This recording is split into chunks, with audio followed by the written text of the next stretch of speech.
नमस्कार दोस्तों, स्वागत है आपका सीएससी पाठशाला में। हम लोग बीपीएससी के लिए और यूपीएससी के लिए पीएसआईआर का क्वेश्चन डिस्कस करने जा रहे हैं। हम लोग पेपर वन का जो पीएसआईआर का पेपर वन का जो सेक्शन ए का जो टॉपिक है उसमें बहुत सारे थिंकर्स के बारे में पढ़ना है, आइडियोलॉजी के बारे में पढ़ना है, तो उस सब चीज़ के बारे में हम डिस्कस कर रहे हैं। तो हम लोग अभी मार्क्स तक पहुँचे हैं, मार्क्स के बारे में डिस्कस कर रहे हैं। चलिए देखते हैं पहला क्वेश्चन है कि आइडियाज़ और आइडियोलॉजी मार्क्स के अनुसार क्या है, मार्क्स इसे किस रूप में देखते हैं। आइडियाज़ जो आइडियोलॉजी है उसको मार्क्स किस रूप से देखते हैं, तो वो सीधे बोले कि आइडियाज़ और आइडियोलॉजी ये सब कुछ नहीं है, फॉल्स कॉन्शियसनेस है। फॉल्स कॉन्शियसनेस मतलब क्या? देखिए ये सब जो टर्म है आप इंग्लिश में ही थोड़ा ध्यान रखिए, खास करके बीपीएससी वाले।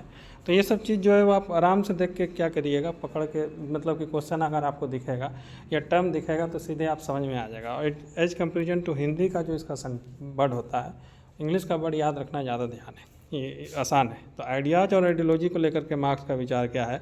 False consciousness. फॉल्स कॉन्शियसनेस मतलब क्या?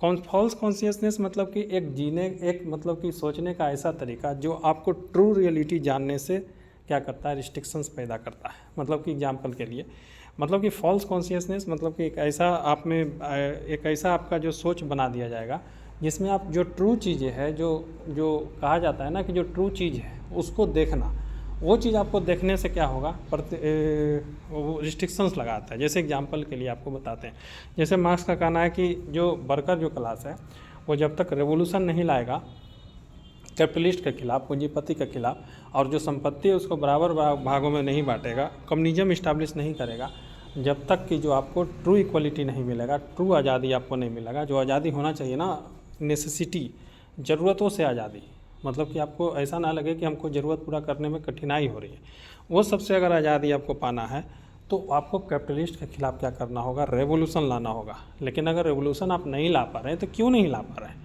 आपको क्या चीज़ है कि मतलब कि ये चीज़ आपको सोचने से मना कर रहा है कि एक ही उपाय है रेवोल्यूशन लाना, तो वो रेवोल्यूशन आप क्यों नहीं ला रहे हैं? तो उसमें वो एक दोस्त आइडियाज़ और आइडियोलॉजी का देते हैं।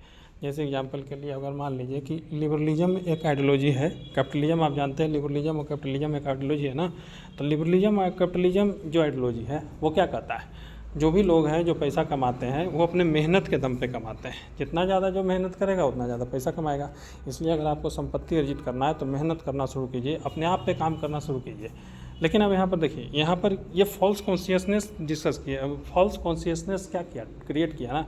जैसे कि अब मान लीजिए कि अब जल्दी कोई स्किल लेगा तो कौन लेगा जल्दी स्किल? जो पूंजीपति जो लोग हैं उसके बाल बच्चे जो हैं वो आराम से बढ़िया स्कूल में पढ़ेंगे, शुरू से उनको क्वालिटी एजुकेशन मिलेगा, बढ़िया जगह उनको एक्सपोजर मिलेगा, तो वो जल्दी कोई चीज़ों के बारे में जान लेंगे। अब एक गरीब घर का बच्चा है, वो मुश्किल से अपना अगर मान लीजिए कि अपना 2 वक्त का रोटी नहीं जुटा पा रहा है, जुटा पा रहा है, अपना कपड़ा नहीं जुटा पा रहा है, मकान नहीं जुटा पा रहा है, तो फिर वो क्वालिटी एजुकेशन के लिए खर्च कहाँ से कर पाएगा? कर ही नहीं पाएगा।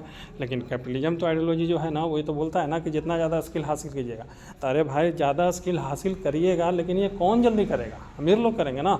तो फिर आप ये फॉल्स कॉन्शियसनेस क्यों क्रिएट किए हैं कि हाँ, जो जितना ज़्यादा स्किल हासिल करेगा वो उतना ज़्यादा संपत्ति वाला बनेगा।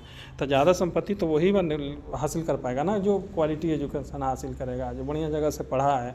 और बढ़िया जगह से कौन पढ़ेगा? क्वालिटी एजुकेशन कौन किसको मिलेगा? जल्दी से कोई चीज़ अगर इनोवेट हुआ तो उसमें एक्सपोजर जल्दी किसे मिलेगा?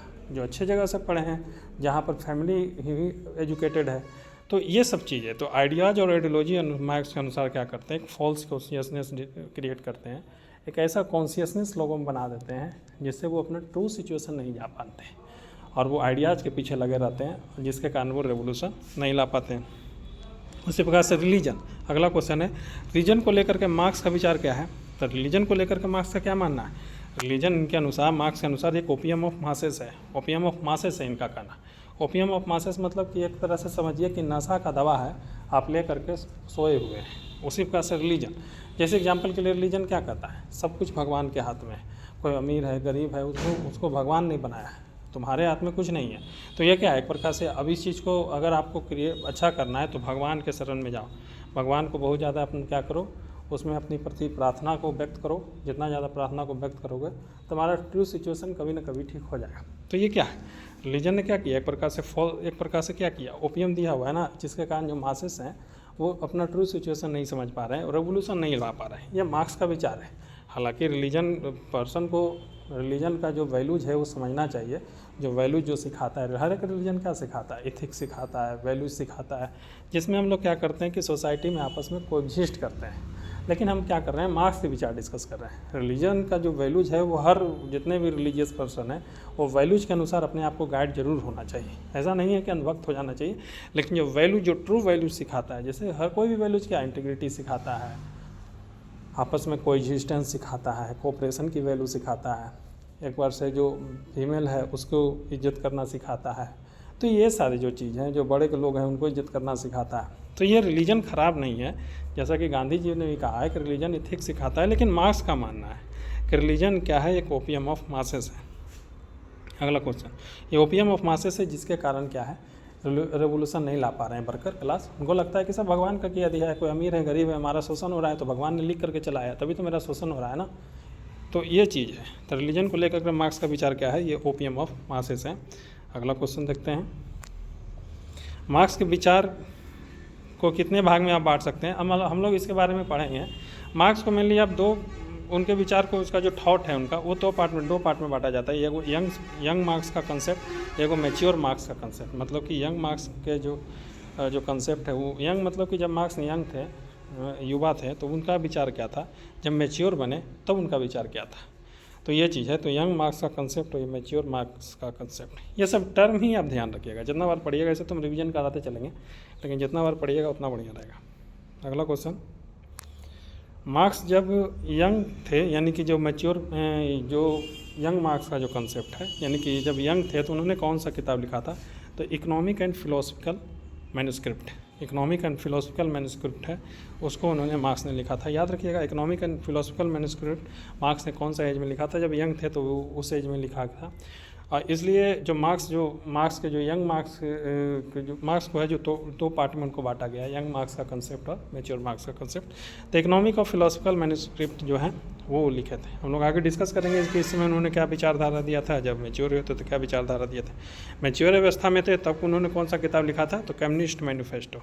कौन सा किताब लिखा था, कम्युनिस्ट मैनिफेस्टो। उन्होंने क्या किया था, लिखा था कम्युनिस्ट मैनिफेस्टो। मार्क्स ने अपने मैच्योर अवस्था में कौन सा बुक लिखा, कम्युनिस्ट मैनिफेस्टो। अब रिवीजन का क्वेश्चन आइए। अगला रिवीजन का जो क्वेश्चन है वो ये है कि अगर लोग लोकतंत्र के पास नहीं आ सकते हैं तो हम लोग को क्या करना होगा, लोकतंत्र को उनको दरवाजे तक ले जाना होगा। ये जवाहरलाल नेहरू का कहना था। जवाहरलाल नेहरू ने क्या किया था कि हमें कहा था कि हमें क्या करना होगा, लोकतंत्र को हमें लोगों के दरवाजे तक लाना होगा। ये बहुत ज़्यादा पैशनेट डेमोक्रेट थे। याद कीजिए, याद है रिलक्टेंट डेमोक्रेट किसे कहा गया है, जेएस मिल को कहा गया था ना। क्यों? क्योंकि उन्होंने एक प्रकार से जो कॉलोनियल कंट्री था उसके लिए बेनेवोलेंट डिस्पोटिज्म कहा था कि डेमोक्रेसी उनके लिए नहीं है। इसके अलावा उन्होंने वेटेड वोटिंग की बात की थी। इसके अलावा प्लुरलिस्टिक वोटिंग की बात की थी। वेटेड वोटिंग मतलब जो अगर जितना ज़्यादा वो अमीर हैं उनको उतना ज़्यादा वोट का वैल्यू होगा।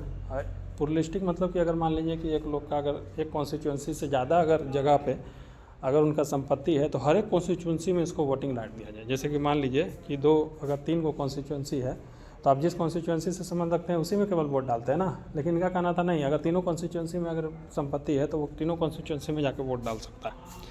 इसलिए उनको जेएस मिल को रिलक्टेंट डेमोक्रेट कहा गया था।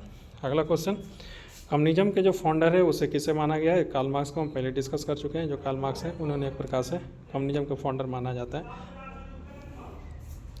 हार्म प्रिंसिपल का कंसेप्ट किसने दिया था, हार्म प्रिंसिपल का कंसेप्ट जो है वो जेएस मिल ने दिया था। याद कीजिए, इन्होंने बोला था कि freedom of speech and expression पर तभी जो है आप रिस्ट्रिक्शंस लगा सकते हैं जब आप उस पर क्या किया जाए, वो लोगों को हार्म करे। सेल्फ रिगार्डिंग एक्शन और अदर रिगार्डिंग एक्शन, ऐसा एक्शन जिससे अगर मान लीजिए कि दूसरा को प्रभावित नहीं किया जाता है तो उसको सेल्फ रिगार्डिंग एक्शन कहिए।